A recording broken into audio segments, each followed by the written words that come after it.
আমরা যখন আধুনিক জীবনযাপনের জটিলতাগুলোকে নেগেটিভ করে ফেলি, তখন মোটিভেশনাল উক্তি বা অনুপ্রেরণামূলক বাণীগুলো শক্তিশালী শক্তি হিসাবে আবির্ভূত হয় আমাদেরকে নতুন করে পথ চলা শেখাতে। তো হ্যালো ভিউয়ার্স, আসসালামু আলাইকুম।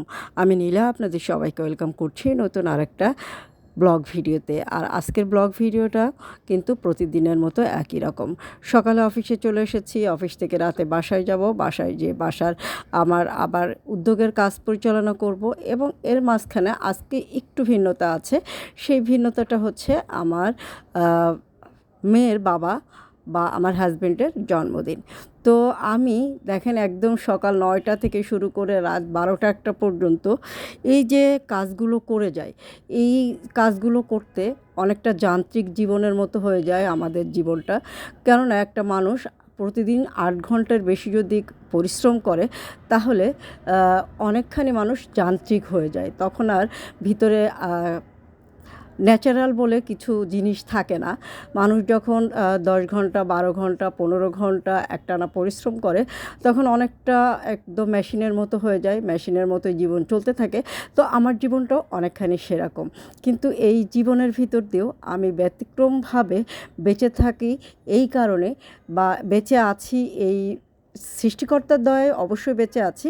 তবে এটাকেই আমি মোটিভেশনালভাবে বিভিন্ন রকমের নিজেকে আমি উদ্বুদ্ধ করার চেষ্টা করি, সুন্দরভাবে নিজেকে পরিচালনা করার চেষ্টা করি। আমরা এই যে আধুনিক জীবনযাপনের জটিলতাগুলোকে আমরা আসলে অনেক বেশি নেগেটিভ করে ফেলেছি এবং এই জটিলতাগুলো আসলে অনেকখানি নেগেটিভ, কিন্তু এই নেগেটিভটাকে আমরা যত বেশি নেগেটিভ করব আমাদের জীবনটা তত বেশি আরও কঠিন হয়ে যাবে। কিন্তু এই সব সময় কঠিন করে চললে তো হবে না, জীবনটাকে মাঝে মাঝে একটু সহজভাবেও নিতে হবে। তো আমি আমার জীবনটাকে সবসময় চেষ্টা করি যে সহজভাবে নেওয়ার, সুন্দরভাবে নেওয়ার।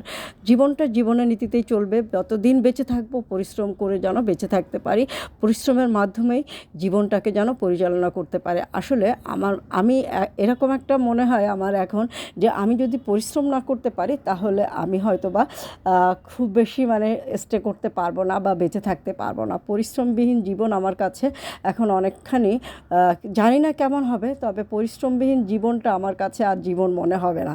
তো দেখেন বন্ধুরা, আমি কিন্তু কথা বলতে বলতে খুব সুন্দর একটা শাড়ি পরে চলে এসেছি। সকালে অফিসে গিয়েছি, অফিসে ডিউটি করেছি, বাসায় এসেছি, বাসায় এসে রেডি হচ্ছি। এখন কিন্তু সুন্দর সুন্দর শাড়ি আপনাদেরকে দেখিয়ে দিচ্ছি।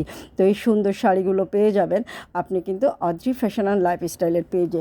আর আজকে কিন্তু প্রথমে একটা কথা আমি বলেছিলাম, আমাদের এই শহরের জীবনগুলো, যান্ত্রিক জীবন যখন হয়ে যায় বা নেগেটিভ হয়ে যায়, তখন আমাদেরকে জীবনগুলোকে আরেকটু ভিন্নতা এনে দেয় এই যে অনুপ্রেরণামূলক বাণীগুলো বা মোটিভেশনাল উক্তিগুলো।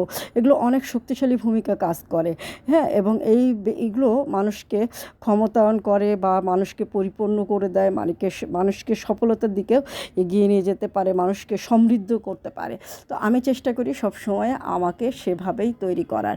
আর এই কারণে আপনাদেরও মোটিভেশনাল কথাগুলো বলি। তো এই যে আজকে ওর বাবার বার্থডে, তো আমরা কেক কাটতে বসে গেছি, যেখানে কাজ কাম শেষ করলাম ঠিক সেখানেই বসে পড়লাম এই যে 3 জনে মিলে। আর আজকে ছবি টবি সব ব্লুটুথ দিয়ে তুলতে হলো।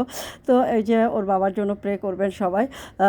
সুখে দুঃখে অনেক দিন থেকেই পাশে আছি এবং মানুষটা আমার রক্তের সাথেই মিশে আছে বলতে হবে, বা আমার জীবনের সাথেই মিশে আছে। তো এই মানুষটার জন্য সবাই প্রে করবেন। আর সবাই পরিবারের সাথে সময় কাটাবেন, স্পেশাল দিনগুলোকে উপভোগ করবেন, সবাই পরিবারকে সময় দিবেন, পরিবারকে নিয়েই ভালো থাকবেন, সুস্থ থাকবেন এবং আমাদের জন্য সবাই প্রে করবেন। তো আল্লাহ হাফেজ, আসসালামু আলাইকুম।